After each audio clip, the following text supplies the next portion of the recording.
Good morning, channel friends. Regular followers know this house is quite well known. These paintings were made during a live stream where we saw ways to reuse leftover wallpaper and scraps, often discarded to create wall art. This wallpaper was left over from this wall. Franco will show it to you.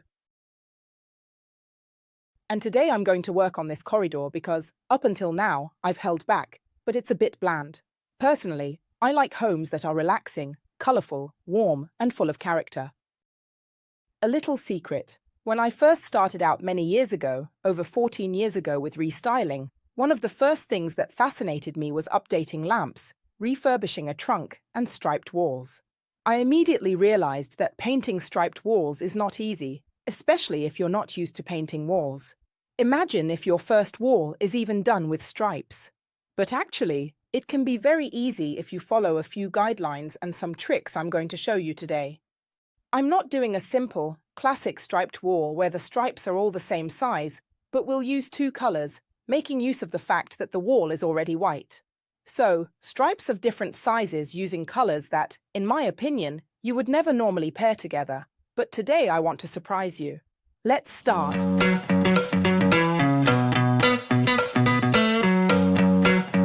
Let's get started. By now you know, I hate measuring with a tape measure, so today as well, I'm using my spirit level, because stripes always come out absolutely perfectly with the spirit level. The spirit level will help me.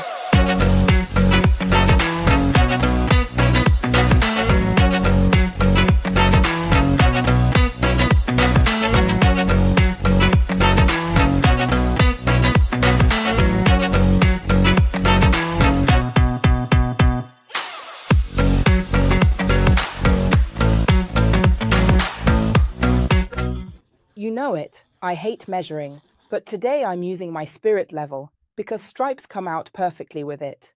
The spirit level helps me measure the wall as I use it to space out the tape, and it shows me how to go straight from top to bottom. Why? Because this spirit level has a button you press and it self-levels. What does that mean? It means it always stays straight even if the building isn't straight or the floors are uneven. It's fantastic because it always keeps you going straight. This is the spirit level I'm using. Wonderful. If you're interested, look for it. It even has this support you can screw in, and a part with magnets you can attach to a window, a support, or, like me, since I have tripods, I've screwed it onto the pin here. You're done in a couple seconds. What I use today are 2 rolls of masking tape. On this wall, I'm going to use 2 colors that might seem a bit odd at first glance. Brocante and Caramello Salato, my brown. Together, they're amazing. They will create an effect like a vintage 70s stripe. What do? I've got the spirit level. I'll start in that corner to leave some white around the door and mask off what I don't want to paint. The masking tape is the first masking layer. I put down masking tape. I use the 5 and the 2.5 centimeter tapes. The 5 centimeters one is for Caramello Salato stripes, 2.5 for white stripes, and in the middle is the Brocante stripe, spirit level measured. But I'll show you that soon. Let's start.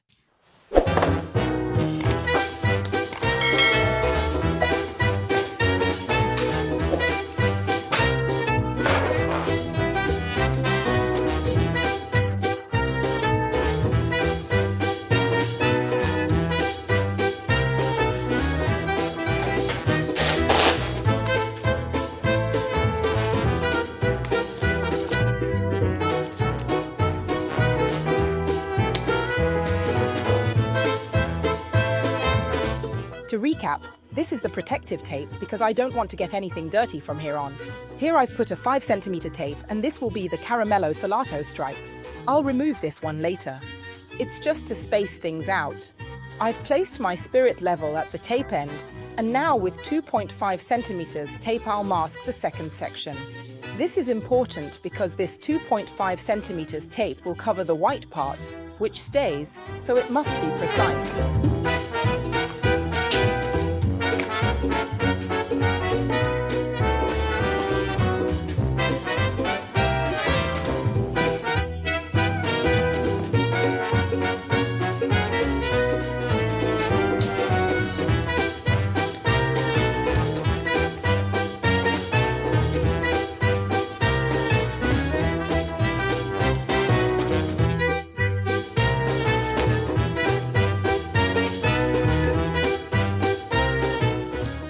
measure 20 centimeters with my tape and place again the spirit level.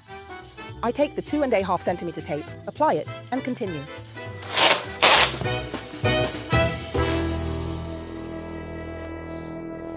I've finished putting on masking tape. How long did this take? About an hour, maybe an hour and 15 minutes. Who helped me? Franco. I started from the top, he from the bottom, moved the spirit level and helped put 5 centimeter masking tape in the middle, used when I measured for the Caramello Salato. So actually, if you do it on your own, you'll definitely take a bit longer. But if there are two of you, with one measuring and moving things for you, you'll definitely get it done more quickly. There are worse things in life. Now for the first trick, go over the masking tape with a color that is either the base color or similar to the base color, so a white, in order to completely mask the masking tape. This will prevent the color we're about to apply from bleeding underneath. The first trick for perfect lines. Roller and brush. Brush, because I go right up to the edge, where it meets the ceiling, and I can go straight without risking any smudging with the roller. Roller, because it's quicker, and I'm going to apply a light color. I'll use clear sand because I don't have the base color, over all the areas where there's masking tape and coverings. This is done precisely to prevent the color we've chosen for the stripes from bleeding. Don't worry if you see that the color is completely different. That's normal. What I'm applying is an ivory color, while the base color is white, an optical white, really bright. But it won't show anyway, because underneath the stripe there will be another color, and it won't bleed. So, this is the advice I give you. Take one of the lightest colors you have, similar to your wall, and do this important step on all the areas where you've put masking tape. It's a step you absolutely must not forget. Remember, the two fundamental things for creating a beautiful striped wall are always the same. Always apply a base color over the masking tape. If you don't have the same color, or if you don't have white, it's better to use a clear protective coating instead, which will help you. And the most important thing, the second most important thing, is to remove the masking tape while it's still wet. Otherwise you risk pulling off the base color when you take off the tape. This can happen anywhere, even on newest, recently finished walls. Be careful. I'll carry on. Today I'm actually using a roller with a longer handle. Look, it's even less effort and I get the job done even faster. And I'm using a short nap roller because it really helps me achieve this effect without applying too much paint, but with precision. So remember, if you need to paint walls and you're on your own, a short or medium nap roller will help you a lot, as will a longer handle. They help you avoid straining yourself. You'll go up in seconds.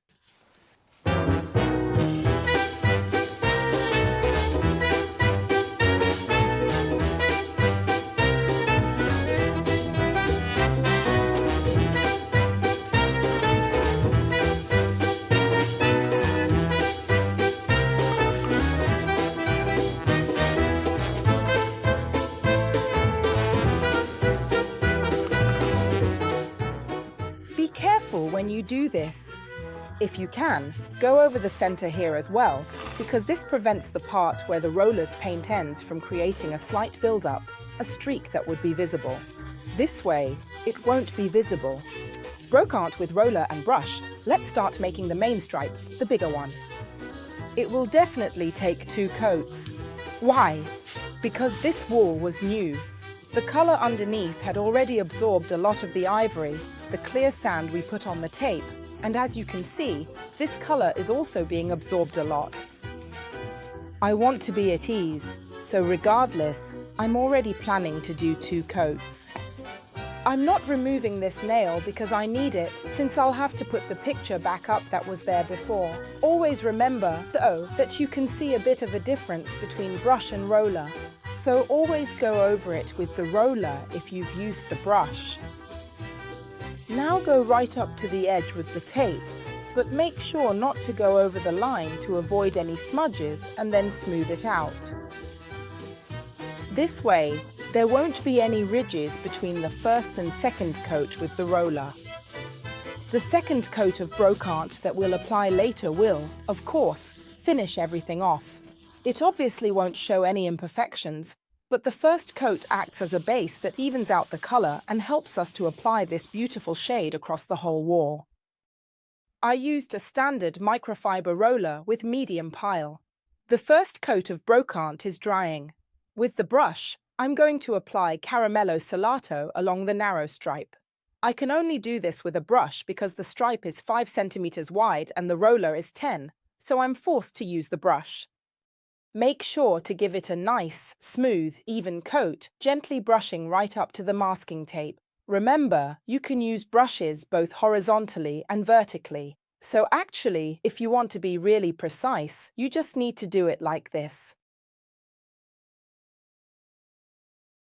Of course, you gently brush up to the masking tape on both the right and left sides, and in this way you complete the first coat of Caramello Salato as well. These are two colors that, in the end, will look really lovely together, trust me. And there you have it. Let's get rid of any imperfections because we don't want to see any unsightly brush marks. I'll carry on.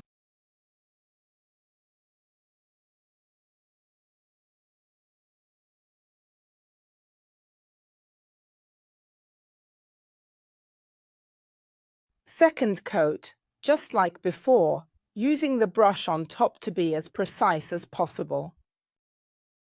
And here, guys, you really need to use a bit of cunning and intelligence. Why's that? Because if you do everything and then remove the tape, the masking tape will absolutely pull off the paint underneath and ruin the whole thing. So be careful, even the slightly gentler masking tapes could do something similar. Now I'm going to apply the Caramello Salato here, Brocante here, and Caramello Salato here again. And do you know how many pieces of masking tape I'll remove? Only this one, and this one, because they're still damp. So what do I do to remove this one later? I paint here, then keep removing them little by little. Each time I move forward, I remove 2 or 3 pieces of masking tape, no more, because I have to take them off straight away while it's still wet. So, quickly. Here as well, roll carefully and overlap onto the masking tape, because it's important to moisten it, since now, obviously, the first coat has dried and I have dry masking tape. Always remember that it's better to do the lighter stripe first, then the darker one, because if by chance you can't see clearly and you smudge a little over the tape, it's not a problem in this case, since with the darker color you'll touch up and cover it straight away. Here, I'm also going around the nail, gently, but I always have to be quick because I mustn't let the wall dry before removing the masking tape. Remember that if you do something like this in August or July, when it's very hot, you need to be even quicker because the temperature has a big impact. The second coat, as you can see, really covers well. As you can see, the second coat is final. I'm still using the medium roller, just like before, and I'm very pleased with this result, because the first coat was, let's say, slightly absorbed by the surface, which was very, very porous, but the second one covers, evens out, gives full coverage and is washable. So this wall will also be very durable in the future. As before, with Caramello Salato, I use the brush both vertically and then, to finish off, horizontally, but I really prefer to work this way because it allows me to be even more precise. Then, of course, I go over it one last time to gently remove any excess. But when I look closely, I pay careful attention. You must always remember to slightly overlap the masking tape because otherwise you won't wet it, and if you don't wet it, you'll remove it dry. So be careful. Pay attention. I can't stress this enough. It needs to be done.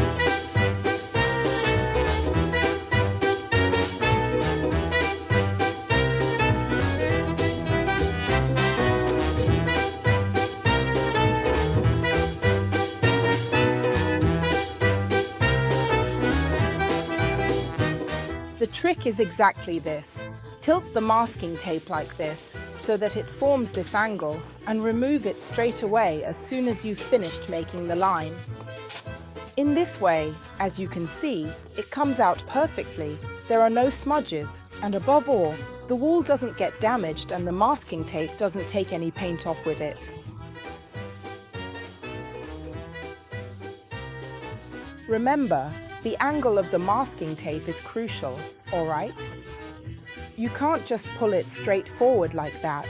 No. Always keep it at this angle.